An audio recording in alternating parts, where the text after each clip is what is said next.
Well, hello there. My name is sometimes Heather and I play Elder Scrolls Online. Last time, I showed you my pure vampires cosmetics, and today we will bathe, climb a tower and find a lot of empty locations. In other words, it's achievements in Solstice.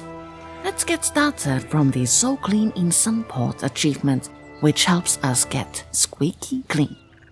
Our first stop is Western Sunport Pond.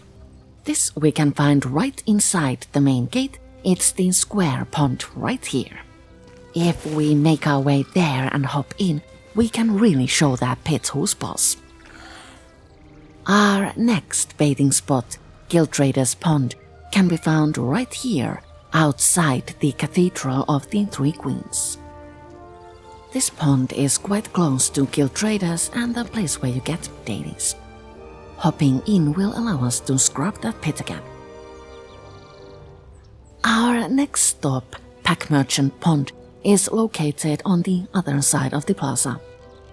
Walk or run, never skip, sidle or strut to the Pack Merchant, who will, by the way, do business with you despite your vampire stage, how cool is that, and jump into the panel below the pedestal and scrub that pit. Scrub it clean, that should do it. Then we shall travel to the Palace District to find Guild Plaza Pool. This is situated outside Fighters and Mages Guild Halls, right around here. Jump in and we really truly only get one bathing animation. How lazy Toad. Our next stop, Corner Plaza Pool, is waiting for us only a few steps away.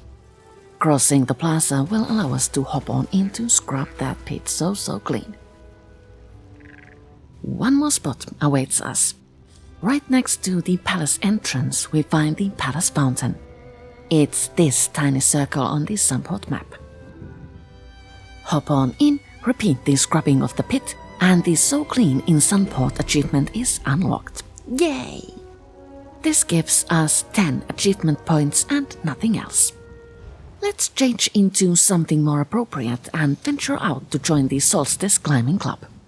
In order to do this, we must travel to Shore Stand Way Shrine and run directly north, past the Shrine of Varkan World Boss until we find a small Argonian ruin. You can almost see a chest on top there. Getting to the top requires a bit of patience. Start from here, hop across the gap, and make your way up a few flights of ladders. Up top, you can find a "Why is mine empty?" Oh well, at least the view is amazing.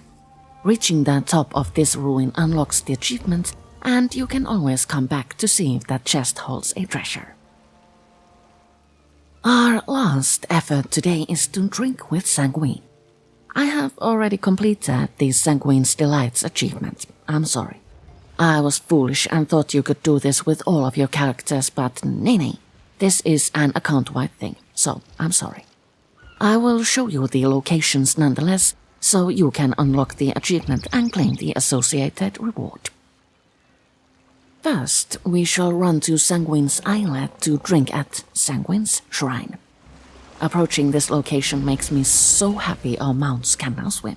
So, the shrine is right here in the middle of the islet, and it's easy to spot. You should find a bottle on it. Interacting with it will unlock the first task. Then we shall head on over to Shore Stand, a small village inhabited by Nords. Head on over to the center plaza and from there turn south to find Farsin's house. You might need to pick a lock and trespass to get in. Go up the stairs and you should find a bottle on this dresser to interact with.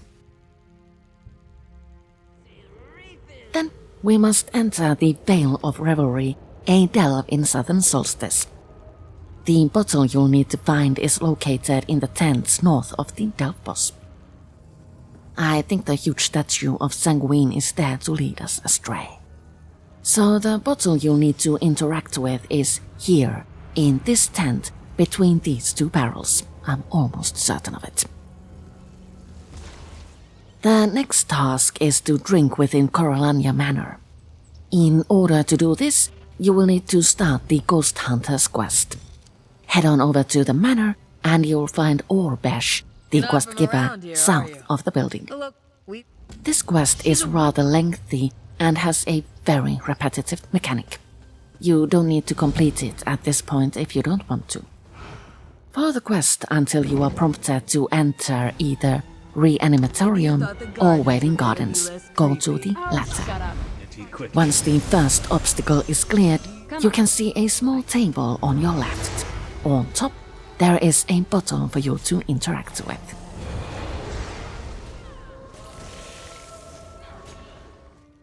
The last stop is Everlasting Fair in the southwestern tip of Solstice. Head on over to the biggest and brightest tent, the one with a lot of space inside. Go to the very back and you will find a bottle right around here. Interact with it and the achievement is completed. As a reward, you will get Chaplain of the Worm Portron style. That's probably why you can only do this with one character, silly me. I'm sorry for not thinking fast. I hope you've enjoyed this video and the fun activities achievements forced us through. Next time, we will do something else entirely. I have absolutely no idea what. Thank you so much for watching and I'll see you all later.